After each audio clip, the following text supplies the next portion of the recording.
उमापति महादेव। अब लोग राम राम उससे करने लगे। सेठ जी राम राम। जो बड़े बड़े लोग थे वो भी भाई बड़ा आदमी बन गया। अब दूर से सेठ जी राम राम, तो वो गाली बकने लगा। जैसे कोई दूर से ही आवाज लगा, अरे सेठ जी राम राम, तो गाली बककर बोलता था। गाली बककर कहा था, अरे घर से ही भेज दिया होता, यहाँ क्यों आया, इतना दूर से राम राम कर रहे हैं। अब उल्टा हो गया ना, उल्टा है? और अगर कोई नजदीक आकर, अब लोग सोचे कि ये तो सेठ जी नाराज हो गए। अब भाई कोई उधार मांग रहा पैसे, कोई जरूरत रहती है, इसलिए जरूरत गरज के कहते, गरज पर गधे को भी बाप कहना पड़ता है। सही बात है। तो लोग नजदीक से जाकर कहने लगे कि सेठ जी राम राम। तो फिर गाली बकता था कि अरे सर पर ही चढ़ जाओगे क्या। मतलब दोनों विधि से उल्टा गाली ही आकर लोगों को उल्टा बोलने लगा, अहंकार में भर गया। तो ध्यान देना बंधुओं, जब अहंकार में भर गया, अब पहले तो गुरु के चरणों में खूब उसका लव लगा था, ध्यान लगा था, भजन करता था। अब पैसा पा गया, पैसा को संभाले या गुरु को ध्यान रखे, अब कोई मतलब नहीं। अब भूल गया, जब भूल गया तो भजन भी भूल गया। बंधु ध्यान देना, वही कहा गया, दुख होगा जाता भगवान की याद आएगी, और जैसे आराम मिल जाएगा तो भगवान की याद आना कम हो जाता। अब वो भजन ध्यान, उसके टाइम कहाँ है, पैसे का हिसाब किताब लगावे, कहाँ नौकर को भेजना है, कहाँ इसको भेजना है, कहाँ उसको भेजना है, और रात दिन उसी में लगा रह गया। अब उसे भजन ध्यान, जो गुरु ने ज्ञान ध्यान दिया था ना, वो सब भूल भाल गया। उसे याद भी नहीं क्या भजन बताया था। मनुष्य को कभी भूलना नहीं चाहिए। अगर याद होता कि मैं कहाँ रमुआ कुम्हार था, अब आज प्रभु के भजन भक्ति के प्रभाव से आज कहाँ पहुँचा हूँ, फिर दिक्कत नहीं होती। लेकिन भूल गया, जब भूल गया तो जिस भजन से कर्म बनता था, अब गुरु भक्त लोग, प्रेम भक्त लोग आते थे, कहता मेरे पास टाइम नहीं है, अब कुछ टाइम नहीं। तो महापुरुष कहते हैं कि दुनिया की ऐसी व्यवस्था है, जो मालिक देना जानता है वो लेना भी जानता है। उसका बेटा लंदन पढ़ने लगा। कहाँ पढ़ने लगा? लंदन। लंदन में बेटे को पढ़ाने लगा, और एक बेटी थी उसकी, ऐसी शादी किया, ऐसा दहेज शायद किसी ने दिया, बहुत भंडारा लंबा चौड़ा व्यवस्था। लेकिन जो समय महापुरुष, सब दिन होत न एक समान, सब दिन एक समान होते नहीं। छोटा सा भजन है, बोलो वृंदावन बिहारी लाल कि सब दिन होत न एक समान, सब दिन होत न एक समान, हाँ सब दिन होत न एक समान, सब दिन होत न एक समान। एक दिन राजा हरिश्चंद्र घर कंचन भरे खजाना जी, कंचन भरे खजाना। एक दिन राजा हरिश्चंद्र घर कंचन भरे खजाना जी, कंचन भरे खजाना। एक दिन भरे डोम घर पानी, एक दिन भरे डोम घर पानी, विधिगत जाए न जाना, सब दिन होत न एक समान, सब दिन होत न एक समान, सब दिन होत न एक समान। सब दिन एक समान नहीं होते, इसलिए कभी भूलना चाहिए। राजा हरिश्चंद्र एक दिन सोने के सिंहासन पर बैठे थे, नौकर चाकर धन के भंडार मौजूद थे, लेकिन वही राजा हरिश्चंद्र एक ऐसा समय आया जब मरघट पर बिक गए। कहाँ बिक गए? मरघट पर बिक गए। डोम के घर जाकर पानी भर रहे हैं। क्या भर रहे हैं? पानी। उन्हीं का बेटा जब मर गया तो बच्चे, ध्यान देना, छोटा सा प्रसंग आप समझना, उनकी जो रानी सभ्या थी, तारा थी, वो नौकरानी बन गई। क्या बन गई? मैंने परमात्मा कहां से कहां पहुंचा देगा। राई से पर्वत करे और पर्वत राई, वो चाहे तो सरसों को पहाड़ बना दे और चाहे पहाड़ को सरसों बना दे। जो रानी महारानी, इसके नौकर चाकर दास दासियां हैं, और वही अब नौकरानी बन गई। बर्तन माज रही, झाड़ू लगा रही, पोछा लगा रही। छोटा सा बालक रोहित था, वो फुलवारी में फूल तोड़ने गया था।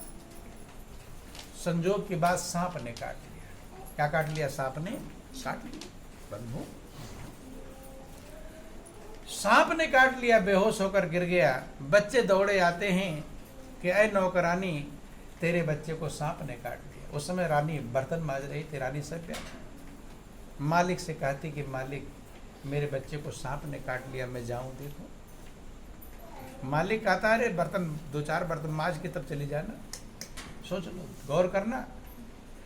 जिसके नौकर होता नौकरी छोड़ देता, बिजनेस वाला बिजनेस छोड़ देता, लेकिन वो बिकी हुई गुलाम है, उसकी कीमत पहले दी जा चुकी है। अब वो छोड़ सकती नहीं, मजदूर मजदूरी छोड़ देता।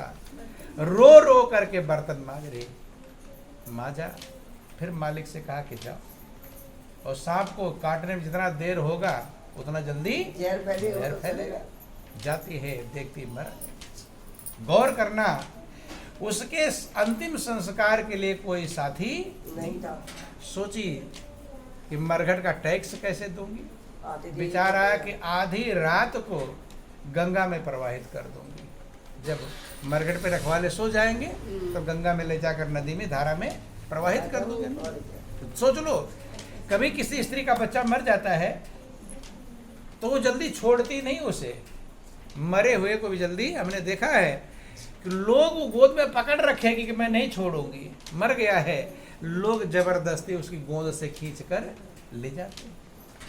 और तारा का क्या हाल है, उसका बेटा मरा हुआ है, उसके अंतिम संस्कार के लिए कोई संगी साथी भी अपने बेटे को खुद अंतिम संस्कार करने के लिए ले जाना है अकेले, और कोई साथी नहीं। आधी रात को लेकर जाती है।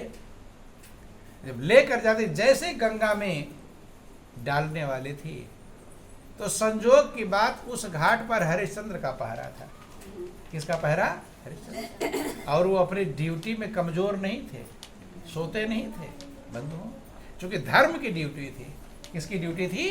धर्म की ड्यूटी बहुत मजबूत होती है। रात भर जगते थे, क्योंकि मालिक ने कहा था कि जो भी अंतिम संस्कार करने आवे, बिना कर ले लिए उसकी लाश को अंतिम संस्कार मत करने देना। जग रहे थे, जैसे उसने फेंकना चाहा, आवाज लगा, रुक जाओ, पहले टैक्स दो, पहले कर दो, फिर अंतिम संस्कार करना। रुक गई। अब गोद में देखो, गौर करना क्या हालत होती है, क्या समय जीवन में आ जाता है, इसका कुछ ठिकाना। समय बदलते देर नहीं लगती। गोद में लेकर अपने बच्चे को, मरे हुए को लेकर जा रहे हरिश्चंद्र के पास। किसके पास? कि लिए लाल गोदी में मरघट पे आई, हरिश्चंद्र से बोली है सर झुकाई। ये नहीं पहचान पारी मेरे ही पति, क्योंकि राजा थे तो चमक थी। अब लंबे दाढ़ी, बाल, जंगली, शमशान घाट में रहे ना, सब बदल जाता है। आधी रात का समय है, अच्छा बदल जाता है। तो वो ये सोच समझ पाई हरिश्चंद्र ही है। वो सोच रहे मरघट का रखवाला है, बड़े बड़े दाढ़ी बाढ़ लंबे। कि लिए लाल गोदी में मरघट पे आई, हरिश्चंद्र से बोली है सर झुकाई। मरा लाल मेरा, विपत्ति मुझे पे आई, नहीं पास में मेरे है एक पाई। एक पैसा मेरे पास प्राण, कि बहाना चाहूं लाल अपना दुलारा, दया की नजर करके दे दो सहारा। छूटी अयोध्या, छूटा प्राण प्यारा, रहा एक बेटा वो सुरपुर सिधारा। विधि की गति से न कुछ बस हमारा, गया छूट दुनिया से मेरा सहारा। करूं क्या जतन, भाग्य फूटा हमारा। रोती है, अपनी पूरी कहानी बतलाती है कि मेरे पति राजा थे, ऐसी ऐसी घटना घट गई। ताकि उसको दया आ जाए। क्या आ जाए? दया आ जाए। शमशान घाट के रखवाले को और मेरे बेटे का अंतिम संस्कार कर ले। अपनी दुखड़ा सुना रही है कि मेरे पति राजा थे, ऐसी ऐसी व्यवस्था बनी कि वो मरघट पे खूब ड्यूटी बन गई, मुझे नौकरानी मिल गया, मेरा बेटा, एक बेटा जिसके सहारे जीवित थी, सारे संकट उसी की उम्मीद पर था कि बेटा तो है, लेकिन वो भी सहारा छूट गया।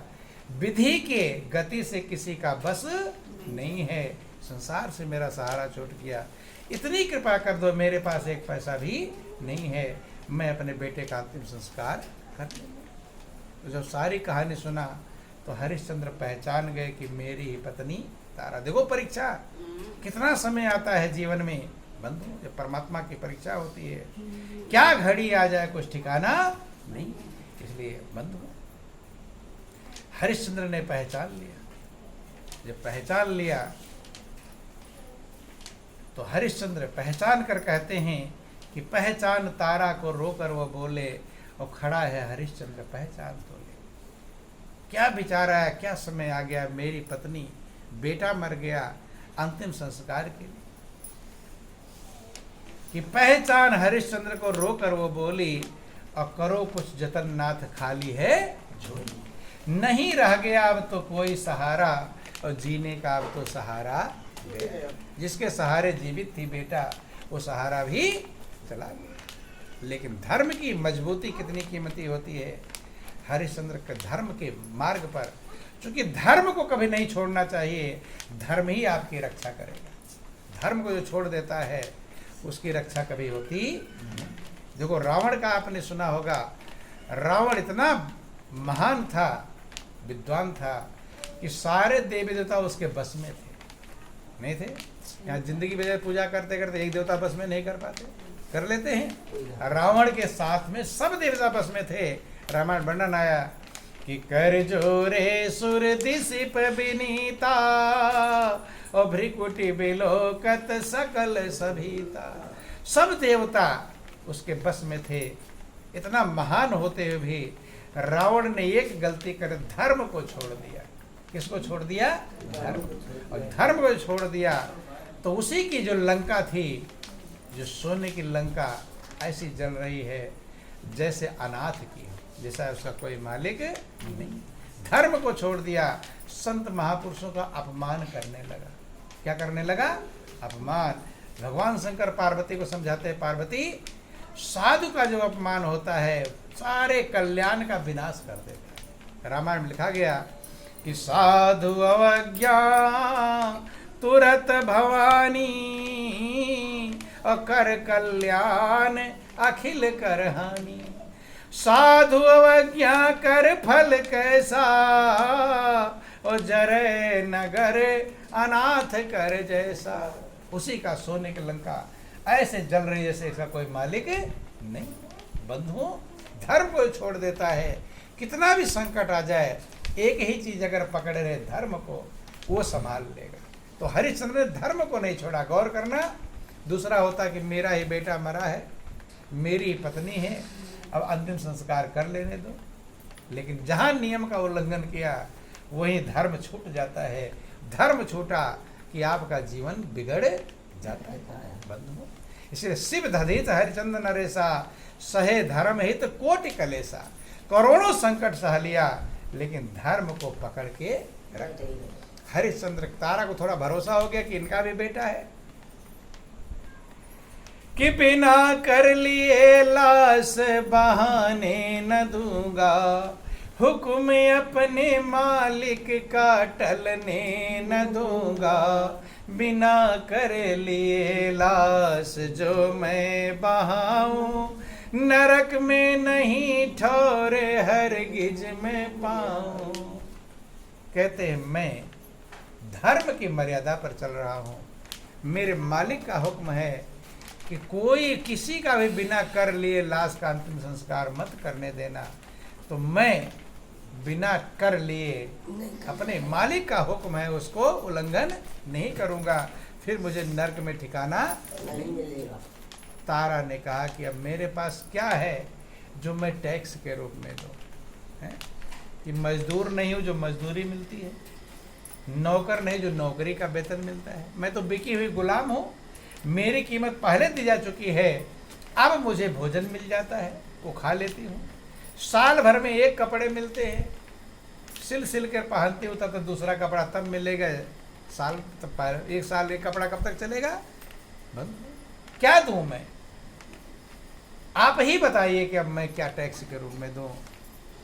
हरिश्चंद्र को भी एक बार लगा कि क्या टैक्स लो इससे, जब इसके पास कुछ है ही नहीं। लेकिन बंधु, कभी कभी ऐसा समय आता है मनुष्य किंग कर्तव्य विमूढ़ हो जाता है, क्या करूं क्या ना करूं। अगर मालिक की उल्लंघन करूं, आज्ञा का उल्लंघन करूं तो धर्म जाता है, और टैक्स लो तो क्या लो, इसके पास कुछ है नहीं। तब थोड़ा ध्यान किया। क्या किया? ध्यान। जब प्रभु का ध्यान किया तो गुरु महाराज जी की कृपा से अंदर में रास्ता मिला। जब प्रभु का ध्यान करते हैं तो आपको रास्ता मिला। उन्होंने कहा अगर तुम्हारे पास कुछ टैक्स नहीं है तो आधी साड़ी फाड़ कर दे दो, ले लूंगा, मैं इतना कर सकता हूँ। लेकिन बिना टैक्स लिए अंतिम संस्कार कि दिया फाड़ तारा ने है आधी सारी, बहाने चली गंग में सुत हजारी, उसी समय आए हैं त्रिभुवन उदारा, बोले कि सब दुख मिट गया तुम्हारा। धर्म को संभालता है, परमात्मा उसके साथ रहता है। बंधुओं ध्यान देना, हरिश्चंद्र धर्म पर उसी समय भगवान प्रकट होते हैं और तारा को पकड़ लेते हैं। मरा हुआ पुत्र भी जीवित हो जाता है। बंधुओं ध्यान देना, गौर करना। इसलिए धर्म में कितना संकट आवे, उसको मजबूती से अकड़ पकड़े रहोगे तो पार लग जाओगे। और अधर्म में कितना सुविधा मिले वो दुखदाई बंधु। तो रामू कुमार की आप कहानी सुन रहे थे। रामू कुमार जब अहंकार में डूब गया, पैसे के मद में डूब गया, अब वो किसी से सीधे मुंह बोलता नहीं। कोई राम राम भी करो तो गाली बकता था। तो कहते हैं कि परमात्मा की नजर हरदम रहती है कि साईं से सब होत हैं और बंदे ते कछुनाई, और आई ते पर्वत करे पर्वत राई माँ। धीरे धीरे कर्म जब बिगड़ गए, भजन भक्ति छोड़े, जैसे कर्म कटने थे वो तो छोड़ दिया, और जैसे कर्म बनना था वो भी दोनों छोड़ दिया, उल्टा और अपना लिया। 3 गड़बड़ी किया। पहला काम उसने भजन भक्ति छोड़ दिया, दूसरा काम किया जो आज कर्म करता था वो भी छोड़ दिया, और तीसरा उल्टा और चालू हो गया। तो लोगों को उल्टा बोलना, किसी का कर्ज लिया रहा और गाली बकता, तमाम सारी बातें परेशान कर सताता था, किसी का माल हड़प कर लिया, तमाम बातें हो गई। जब कर्म बिगड़ गया, कर्म ही ध्यान देना आपका साथी है, इसलिए कर्म को सही रखना चाहिए, तब आप सुखी रहोगे। और कर्म बिगड़ गया तो कोई साथी मददगार नहीं। तो हुआ क्या, जब कर्म बिगड़ गया तो उसका जो वो लड़की थी, धूमधाम से शादी किया था, उसके पति की मौत हो गई। क्या हो गई? मौत। वो विधवा बन गई। तो इससे बढ़कर दुख दुनिया में कोई नहीं। लड़की किसी की विधवा हो जाए है? धूमधाम से, पहले तो नाम हुआ था पूरे क्षेत्र में, ऐसी शादी किसी की नहीं हुई। अब फिर दोबारा वही खबर फैली कि जो इतनी बड़ी शादी हुई थी, अब उसका पति मर गया, वो लड़की क्या हो गई? विधवा। तो रामू कुमार को आधा तो हार्ट असर उस पर पड़ गया। दूसरा जो बेटा लंदन पढ़ता था, वो बहुत भयंकर बीमारी में बीमार हो गया। क्या हो गया? बीमार। और तीसरा क्या हुआ, जो कपड़े का गोदाम था उसमें संजोग से आग लग गई। क्या लग गई? बोलो वृंदावन बिहारी लाल। सारा गोदाम जलकर राख हो गया। और जो बैंक में जो पैसा रखा था, किसमें? बैंक में, वो बैंक दिवालिया बन गया। दिवालिया समझते हैं? मतलब बैंक खत्म हो गया, वो पैसा किसी का मिलने वाला। तो घर में जो था सामान वो जल गया, और बैंक में जो पैसा था वो बैंक दिवालिया हो गया। बेटा बहुत ज्यादा बीमार, जो बचा खुचा पैसा था, घर मकान भी बेचना पड़ा बेटे के इलाज के लिए, फिर भी वो ठीक नहीं हुआ। अपना खत्म हो गया। अब दूसरे से मांग करके जमीन कि मैं झोपड़ी डाल लूं, अब उस झोपड़ी में रहना शुरू कर दिया। ध्यान देना, कहाँ था फिर कहाँ गिराने में देर लगता नहीं है। अब सेठ जो रामदास बजते थे, अब फिर वही आ गया। अब रमुआ कुमार आ गया, कहे चलिए काम करो, हो काम कर। तो देखो परमात्मा सब दिखाता है। पहले एक दिन आपको खूब बल देता है और एक दिन ऐसा लाचार कर देता है, आप डंडे से सब पकड़ते हो, कोई पकड़ कर लेकर चलता है, दोनों दिखाता है कि नहीं। इसलिए महापुरुष कहते हैं अच्छा हो तो प्रभु को धन्यवाद दो और बुरा हो तो अपने कर्मों का ध्यान दो कि मेरे कोई कर्म है। प्रभु की याद करो, दोनों में अगर प्रभु की याद रहेगी तब संभल पाएंगे, नहीं तो संभल नहीं। तो जीवन कीमती है, अनमोल है, सृष्टि का सिरताज है, सृष्टि का सिरमौर है, लेकिन ये पानी का बुलबुला है। एक चीज अगर पकड़ लोगे धर्म और दुनिया की चीजें मिले तो उन पर कुछ नहीं है। कब बिगड़ जाए कि जो मिला है वो हमेशा साथ रह सकता नहीं, और कब बिछड़ जाए ये कोई राज कह सकता है। सारा संसार आपका छूट सकता है, ये सत्य हमेशा ध्यान में रखना चाहिए। इसलिए मालिक को हरदम संभालना, उसमें लापरवाही, धर्म के कार्य करते रहना चाहिए, ताकि कहीं थोड़ी गड़बड़ी हो तो वो धर्म संभाल ले। धर्म को धारण करेंगे, धर्मो रक्षित रक्षता, धर्म ने जिसकी रक्षा किया वो सुरक्षित हुआ, और जिसने धर्म की रक्षा जिसके द्वारा नहीं हुई वो कहाँ पहुँच जाए कुछ भरोसा नहीं। तो जीवन कीमती है, अनमोल है, सृष्टि का सिरताज है, सृष्टि का सिरमौर है। जो समय प्रभु ने दिया है, जो अब तक जिंदगी जैसे जिया चला गया, अच्छा बुरा जो कर्म किया वो आपका हिसाब होना ही है। आगे सही बन जाओ, आगे सही बन जाओ, प्रभु के चरण में लग करके, प्रभु की याद में, दुआ बंदगी में। नमक रोटी प्रभु दे तो मगन रहो, और व्यंजन दे तो अहंकार मत करो। नहीं समझ में, दोनों में कि सुख में फूलो मती और दुख में रो मत। दोनों मालिक का दिया, दोनों आपके कर्म दिए हुए हैं। इसलिए कर्म को संभालते रहोगे तो मंजिल पार हो जाएगी, और कर्म में लापरवाही हो जाएगी तो नैया डूब जाएगी। इसलिए जीवन कीमती है। अब आपका समय भी हो गया है, और बहुत बहुत धन्यवाद आप लोग इतनी हिम्मत करके बैठे। समझें, विचार करें, हर पल पल जो प्रभु दे रहे हैं ये दोबारा मिलने वाला नहीं है। इसलिए संभालें, और जो बची हुई जिंदगी है उसको अच्छी प्रकार से मालिक के चरणों में लगा दें। यही जीवन का सार है, यही जीवन का लक्ष्य है।